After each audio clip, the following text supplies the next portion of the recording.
So we'll start with Jon. Jon was a cab driver for Dessaint for 5 years. The company turned into Flywheel after Uber in an attempt to compete with them here in San Francisco. But Jon began to drive for Lyft on the sly, which he told me is an almost Shakespearean betrayal of cabs in today's market. We also have Kelly Dessaint, who actually took the road less taken. He started as an Uber and Lyft driver, and then turned into an old school taxi driver. How long have you been at it now? 11 months. 11 months. Taxi. Okay. Uber and Lyft for 10. Okay. And finally, we have Barajas, who was a old school, old economy delivery truck driver who came onto Uber. He quit his old job and came onto Uber full time. All three of these guys are full-time drivers. So let's start with you, Jon. So why did you decide to branch out to Lyft while you were a cab driver? It's not so simple of a question to answer simply because there's so many factors involved.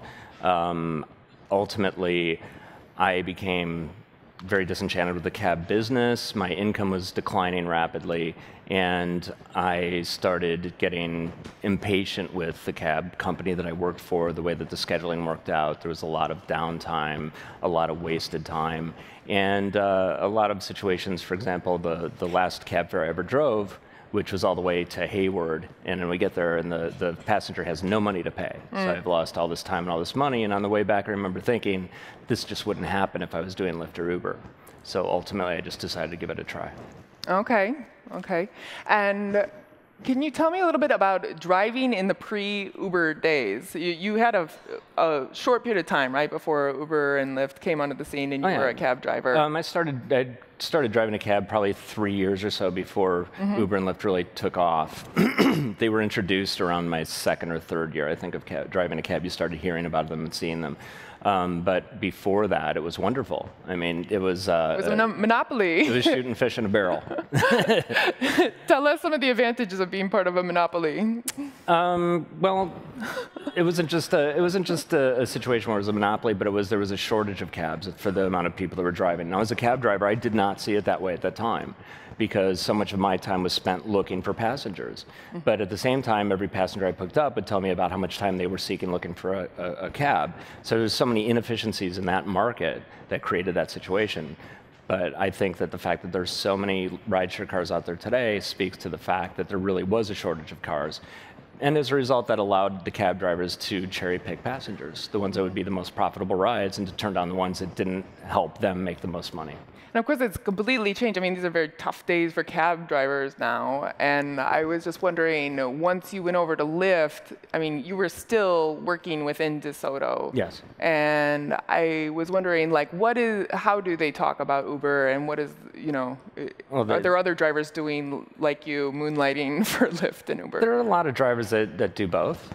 Okay. But overall, the people that work in the cab business are they really are very anti-Lyft, very anti-Uber, very anti-rideshare, and for understandable reasons. They are killing their business. And the drivers, they are angry. And probably, were you on the medallion system there, or like leasing, or you're paying? I did not own a medallion. Around the time that I became a cab driver, they switched from giving medallions out to selling them, and you had to wait a number of years. By the time I was eligible to purchase my medallion, I was already driving for Lyft. Okay. All right. And Kelly, can you tell us a little bit about your decision to do the opposite? Why did you grow disenchanted with Uber and Lyft and want to make the switch?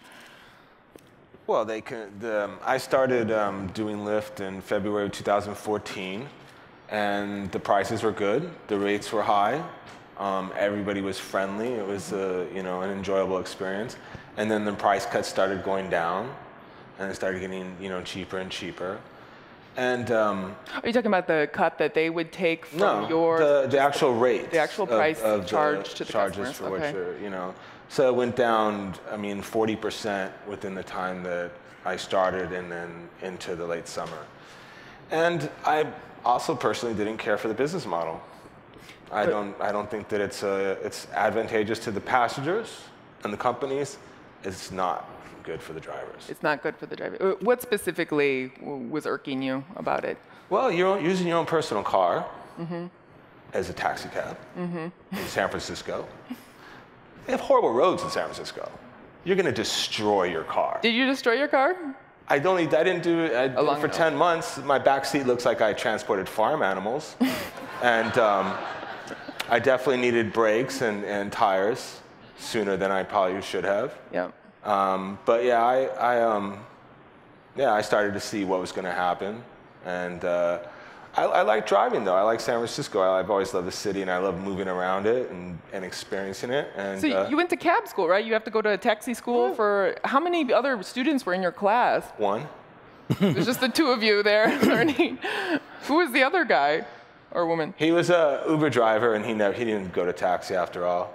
He didn't? You were the only remaining... Okay. Yeah, he passed, and I have never seen him in a cab. I mean, I see everybody in a cab, because cab drivers always look at each other. One of the hugest differences between Uber and Lyft drivers and taxi drivers. Taxi drivers are a community. We talk to each other, we nod, we acknowledge. We're experiencing the same things. Right? You were telling me there's tons of, now that the pool of customers has gotten so small for cabs that they share tricks with each other on where there still are customers, where are still good places we all communicate through GroupMe. We use the GroupMe text app. So we're just always like 200 members, so we're just all texting each other. We talk about road hazards, if streets are closed, police activity. So it's just constantly being updated, so you know what to expect and where to go. Tell me about some of the more like annoying moments now when you're a cab driver, where it's thrown in your face that you have this competitor that everybody is using. Well, they're horrible drivers. Lyft and Uber drivers are absolutely horrible. What you have, they don't live in San Francisco. They live in Sacramento. They live in Modesto. They live in Hayward. I mean, no offense, they live way out there. So they're not San Francisco people. How many cab drivers live in San Francisco? So if you could, how many cab drivers have been driving in San Francisco for a long time? Well, how many Lyft drivers and Uber drivers will have. But my point is that the worst drivers in San Francisco are tourists. And most Uber and Lyft drivers are tourists. Driving like tourists, blocking the roads, creating hazards. I am on fell, and a car is coming at me, and all I see is a pink glow stash. And I'm just hoping to God the guy stops before he goes head first into me. This is driving for hire in San Francisco now. It's like, with the task rabbit, it's like, let's take the jobs away from professionals and give them to amateurs. Well, let's take taxi driving away from professionals and give it to amateurs. And you were telling me that you'll be parked outside of like bars on a Friday night, and you're literally sitting right there waiting for the person and they come out with their phones, and you see. And I work Public Works every Friday and Saturday nights at DJ Club, and I'll sit there in the cab stand, and I'll watch 4 to 5 Uber Lyft cars pick up for everyone that gets into a cab. Northeastern just did a study on this in San Francisco on Uber, and they say 9,000 on average. There are 1,900 taxi cabs, 9,000 Uber Lyft cars, 4 to 5. Okay. I'm seeing that through empirical evidence. Okay. So it jives with everything that I see. And let's get Eric in on this. So, Eric, tell me about this decision to leave your full-time job, right? Yeah, it was a full-time job. You just up and quit and went to Uber. I started part-time for like a week, and then I just ended up quitting because I was making good money, and I was able to make my own schedule. So that was the best part. I have kids, 3 kids. So on my other job, I had to work part-time all the time. I did stuff like staging, like decoration, anything, the tenting. So we were always working, and I couldn't say no. Well, so with Uber, I can just make my own schedule. So it would just fit perfect, and I thought it was going to be the same, but things went downhill. Because you had been attracted to Uber because you saw an ad, right? On Craigslist yes. That was saying $35 an hour. Okay. And did you do like a quick addition in your head and just like, wow, I'd get more? I mean, it did sound too good to be true, but I definitely wasn't making $35 an hour when I started, but it was good enough to quit my job. And what are you thinking about it at this point? How many months in are you in at this point? It's about 9 months now. 9 months. Yeah. Okay. And at this point, oh man, I wish there was something coming my way that was good because I feel trapped. Huh. Yeah. How many hours are you working a week? Averagely, I'm working 11 hours a day plus 2 hours of commute.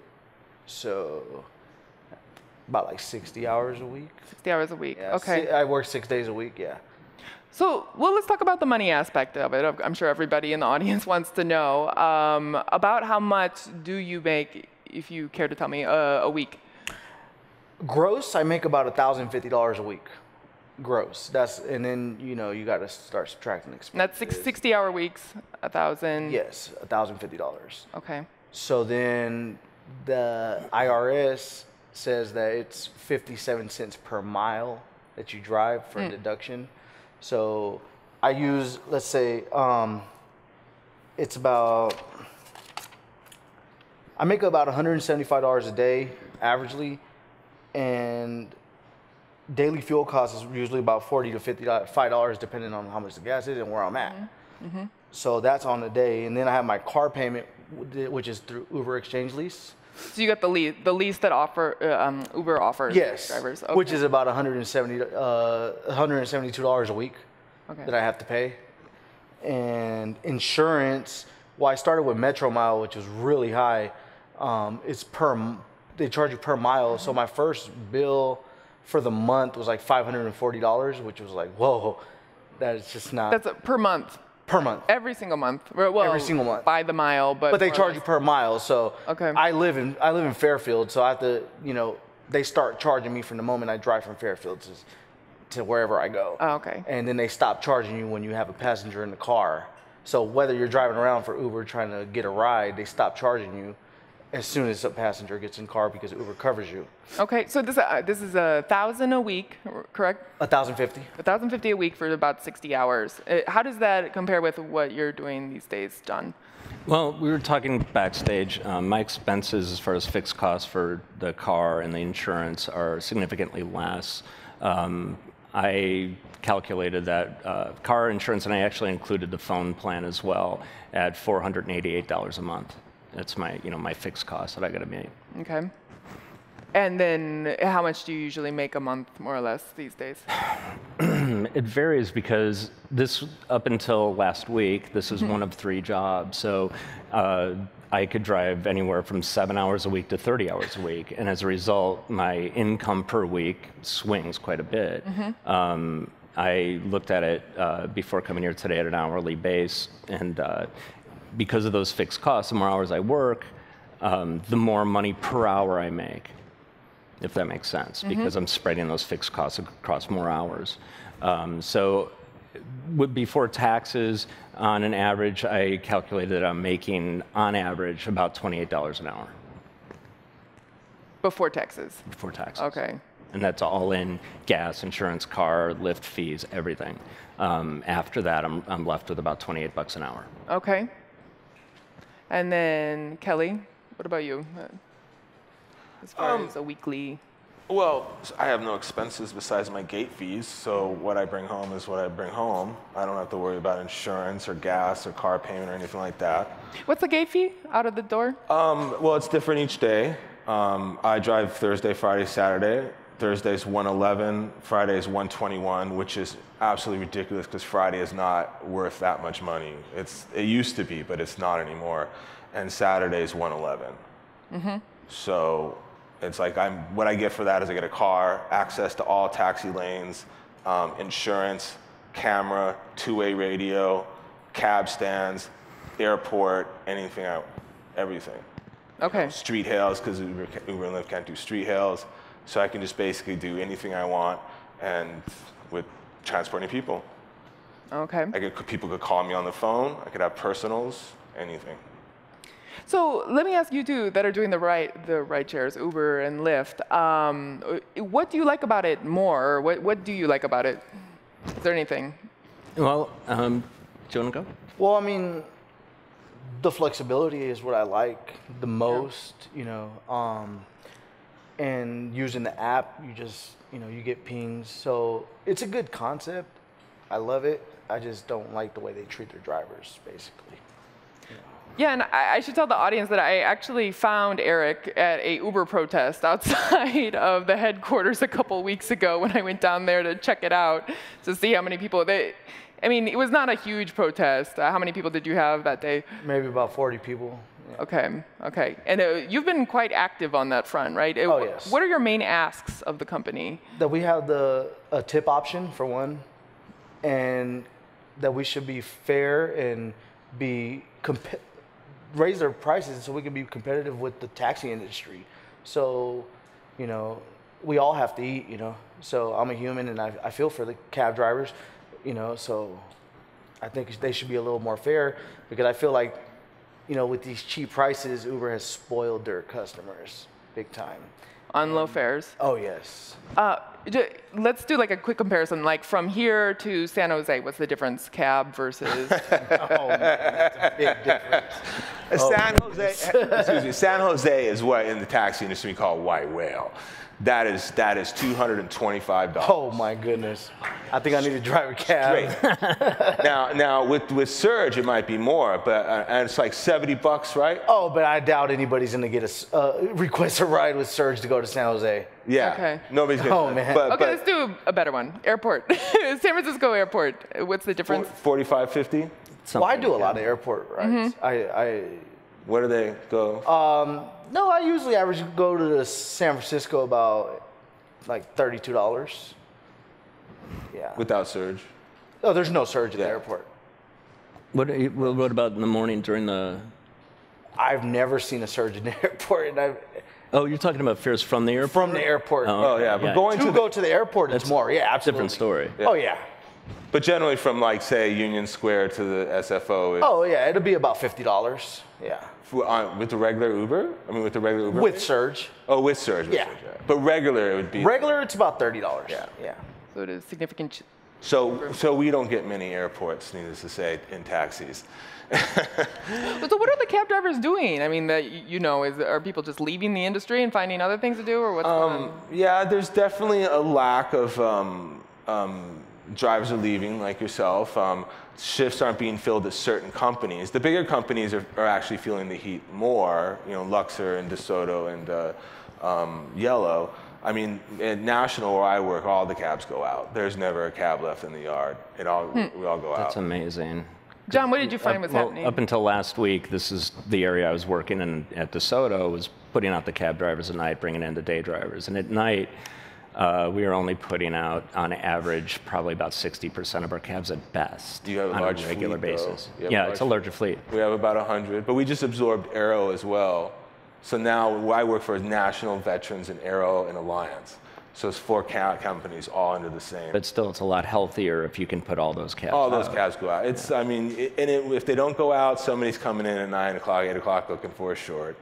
And there are a lot of short shift drivers. We haven't called a short in years. we have specific guys that just do shorts. They always come and do the shorts. Tell me kind of the difference just between who has the power in the car between a cab and a rideshare? Is there a difference in the power dynamic of this customer work? yeah. We just talked about that. Okay. Well, one of my favorite cab drivers has been doing it for like 20-something years. His name's Late Night Larry. What he basically said is there's 2 words. You're out. You pull over, you're out. If he doesn't like your attitude, you're out. That's how you deal with it.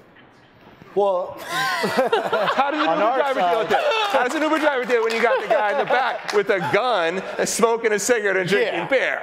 So yeah, we experienced some bad things, and there's really, well, on my part, you know, I fear deactivation. So you know, our jobs are based on we can get fired.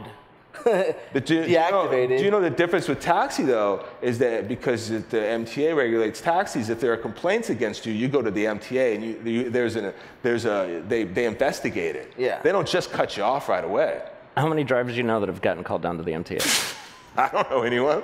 Me neither. Whereas at Uber, you kind of have you been deactivated? You basically have ever? to deal with it. You know. Have you been deactivated ever? Or? Oh no, I haven't. No. John, have you ever run into problems? I mean, you know, I've definitely had a problem, as you know. I've had I've completed over 4,600 rides as a Lyft driver, and I've been doing it for about 12 months, or 13 months, excuse me. I've had one really, really bad experience compared to, many more in a cab, but I did a lot, many more years in a cab as well. But I think your question about power is kind of, in the cab driver definitely has more power than a Lyft driver, or a Uber driver, I think, has in the car, because when the taxi model, you're really the cab company's customer, not the passenger. They want you to rent that cab. Yeah, I'm just leasing a cab from a cab company. You've got way more power in that sense, whereas the customer really does not. You can kick them the hell out if you don't like their attitude. With Lyft and Uber, it doesn't really work that way. I think with Uber, it's much more the passenger, it's the customer more so than the driver. With Lyft, I think it's a little bit more of a balance between the customer Eric, and I think you were saying passenger. you got stranded on a Stockton call the other day, or a ride out to the middle of nowhere. Oh, Hayward. Yeah, that was me. Oh, that was him. Went out to Hayward. John, Yeah, it was you? yeah. And, so I don't know what your question was there. Just that when a customer hails you, no matter where they're going, you have to say yes, or you. Now, he has a right on that Hayward call. You had every right to ask for the money. Absolutely, absolutely. Should have done it. You didn't do that. Should have done it. You didn't do that. So that's the other advantage of the taxi. The other thing is we're trained to deal with passengers. We're trained to do that. That recent case where the guy pepper sprayed him in Costa Mesa, what's the mistake he did? I don't know what case you're speaking of. There was a guy that started hitting the driver when he tried to kick him out, and then he turned and pepper sprayed him. He didn't get out the car. He didn't get out, because that's what you're supposed to do, right? We're trained. Get out of the cab. If you were in a situation that you didn't like, you stop and get out of the cab. That situation could have been a lot different. We were trained, that's how we're trained to do it, right? Yeah, you want to keep the cab between you and the passenger if you can. That's why you don't have because to wear a you seatbelt. walk away from your cabs, and then he sets your cab on fire. What do you do? I mean, the guy You call the cab company, and they come and give you another cab, But, I mean, it's easy to talk about anecdotal stories like that, like the experience that I had that I know Lauren knows about a passenger that stole my iPhone from me, a drunk guy. But I feel much safer overall doing what I do now than when I was driving a cab, because driving a cab, how many times I pulled over because there was some shadow in the night, with their hand up, and some guy gets in the backseat of my cab that I really don't want to be in close proximity with. And I don't have that concern with doing the rideshare model. But you could say no, right? You could just not pick the guy up. Legally, no. You have to take every passenger. You do have by a right law. of refusal. You do have a right of refusal. Under 3 conditions. They're too drunk. That's not true. They do not want people to drive drunk, which is why you're not allowed to How long turn ago was somebody it down that for you went drunk. to taxi school? I taught at taxi school. Okay. Well, I went to taxi school 11 months ago, and I was told by Rua, who leads the taxi union, that I have the right of refusal. That's just like when saying you're out of my cab and kicking somebody out. You're only allowed in a taxi to refuse conveyance if they're leaving the city and you don't want to leave the city, if you don't have enough time to complete the ride and get back to the garage before your shift is over, or I'm trying to remember what the third. Oh, the third one is if they're dirty or if they are belligerent. And those are the only 3 reasons. What is the purpose of It's not true. driving a taxi? You should pick up drunk people so they don't drive. Exactly. No matter how drunk they are. What if they're so drunk they're gonna puke in your car? I mean, that's You're gonna say right up. If you're getting in my car, you're gonna this sick. It's $100 that you're gonna have to pay me. So give me the $100 now, and then I'll give it back to you when you get there if you don't throw up in my cab. I mean, it comes with the job, with the territory. I feel like, There are so many reasons, but that's such a nebulous rule, because there's so many reasons why you could be driving down the street and not pick up a hail.